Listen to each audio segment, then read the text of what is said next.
What is up guys, my name is the Eagle Swords and welcome to some Medal of Honor gameplay I got. What about the gameplay before I go into things? It was a game of sector control, which is basically domination or conquest, but it's called sector control because, you know, Medal of Honor needs to be different for reasons unknown to everyone. But it was a 4 versus 4 server, and I joined this for the lols. I wanted something that was a little bit slower because a lot of the Medal of Honor stuff on PC, at least, is extremely hectic. So I thought maybe a 4 versus 4 server would change that.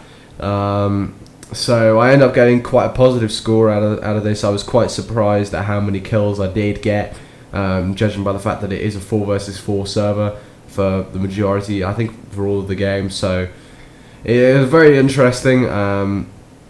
That I get such a positive score, but it's still a good gameplay in my opinion, and I very much like the gameplay itself. So what I wanted to talk about today is the whole, I hate to really say it like this, but it's the Kony 2012 movement, and I really don't want to talk about this, but I feel like I have to, and I'll go into that in just a second. But for now, I've just got to add a little disclaimer onto the front of this video. I'm not trying to view whore off of a viral video. If I wanted to view whore off of the whole Kony movement thing, I would have done it days ago when the video itself was still viral. I would have done it days ago, but because the video's kind of 1 or 2, 3 days old, it's not really as viral as it was. So I'm not really taking views out of this. I mean, I still haven't really decided whether I'm going to put Kony in the title, because it is what I'm going to talk about, but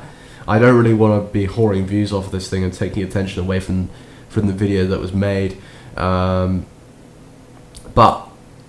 I don't know what I'm going to title the video, but we'll see what happens. I just want to address some of the issues that people keep telling me in suspicious ways, because I tend to look at things much more logically than other people. Most people just read on a page, these guys only donate 31% of the money that they raise to the actual cause, etc., and they're shady charity, etc.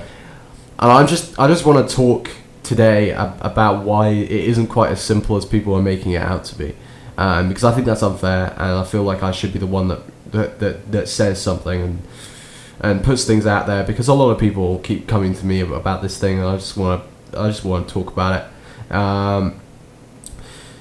First thing that's on a lot of people's minds, I suppose, is the money thing. The whole, you know, there's like a rumor circulating that only 31% of their money goes to program expenses, i.e. that's like the expenses of a charity that it spends on the actual causes that it supports. And I've just that's not true. It's not exactly true. You know, unless there's some sort of conspiracy, which I highly doubt. You know, there isn't anyone on a $500,000 salary in Invisible Children. So it's just like, it's not an issue of being corrupt, and the figures that independent review sites like Charity Navigator and they themselves, the figures that they give are 80% of the money goes to program expenses. Now, you can compare that, if you want, to something like UNICEF, one of the biggest charities on earth. UNICEF's it's a 91% program expenses. Now, even then, now that the 31% rumor has been dispelled, which is absolute rubbish, I just wanted, people still may say, well, it's only 80%, why is it 10% lower than UNICEF give, for example? The reason for that is obviously the film. I mean, you watch the film, you know that it has impact. A lot of the money that they receive, they are reinvesting into their own work, into their film work, into their advertising of the cause itself, and it does work. It clearly works. You know, the video's got 65 million hits last time I looked. You know, probably right now it's got about 70 million hits. It's not like there's no one, as I said, there's no one in Invisible Children with a $500,000 salary. Otherwise, we'd be talking about something completely different. It's not quite as simple as it's made out to be. there are, they've got to reinvest their money into the actual filmmaking and the things that they do. They do a huge amount of work in terms of advertising their campaigns and pushing their campaigns through. They're a small charity. It's just the way that kind of thing works. Even with UNICEF, the reason why 90% of their money goes to charity and not 100%, I suppose you might be asking that, is because there are some probably paid members of the team in these charities. It's just a fact. There's nothing really that you can do about that. But people are paid in these charities to look after the administration of the charity, because if they didn't have those kind of people, the charity just wouldn't run, and it wouldn't work properly, and they have expenses, and people need to start looking at this with more transparency than they are. The filmmaking, it's not free. It costs money to make films like that, and it has worked. They're spending a lot of money, outsourcing a lot of money, spending a lot of money on the social networking side of things, on the viral video itself, and that's where their money's gone. I mean, even on top of that, they've been on news reports, both in this country but particularly in the United States, and they've said that they don't want your money. They've got the fundraising. You can tell from the video itself, the fundraising has gone great. They don't need any more money. They don't need huge donations anymore. They've got what they wanted to achieve out of the fundraising. They've achieved. So I think that criticism is a bit unfounded. I wanted to dispel that first of all. There are a lot of other criticisms, and the first of those is, there are other bad guys out there, Al Qaeda, etc. That why target Coney? Simple answer to that one: you've got to start somewhere. You've got to, it's not necessarily a bad thing to start targeting bad guys one by one. If you leave something to rest like this, it basically means that other people might think, other similar people might think that they then have the license to carry on doing things like this. But there are several arguments around this. I mean, people say, "Oh, he's not bad anymore. Why are we targeting him?" I mean, that's not good enough. It really isn't good enough. You can't just say that someone who's been, abducting children and forcing them to kill each other as well as other people, and cutting people's legs off because they have bicycles, which is, there aren't really cars in Uganda. Bicycles are an incredibly important mode of transport. You can't just say they're not good, they're not bad anymore, or there are worse bad guys out there. You can't, you got to start somewhere. You got to put a message out there that it's not acceptable. It's not accepted by the world. I don't really want to go on about this for too long, because it's a very kind of serious topic to talk about. And I know a lot about it, and I could honestly talk in a 20-minute commentary about it, but I'm sure you're not interested. I mean, there are so many small charities out there. Invisible Children's just one of those, and people want to look at this with some sort of suspicious view, but I think it's really unnecessary and unfounded to do so. It's not. As I said, there's no one in Invisible Children with a $500,000 salary. It's not for their own gain.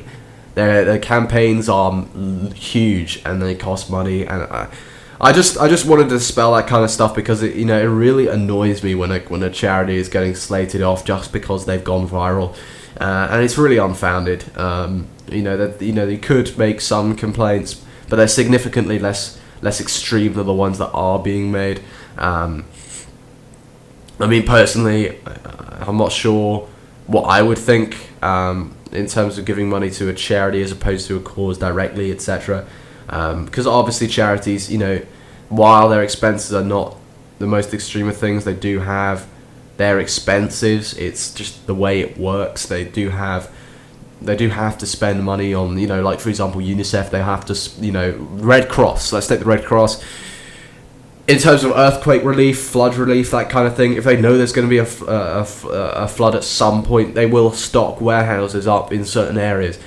That's not necessarily classed as program charge. It's not necessarily that. It's more You know, you got to have stuff that's supplied and ready to go in a warehouse somewhere. You can't just magic up supplies all at once. These charities, the Red Cross particularly, stockpile stuff over time. That costs money. It's not free.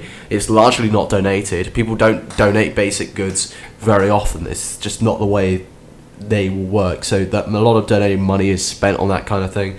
Another thing that I've heard is that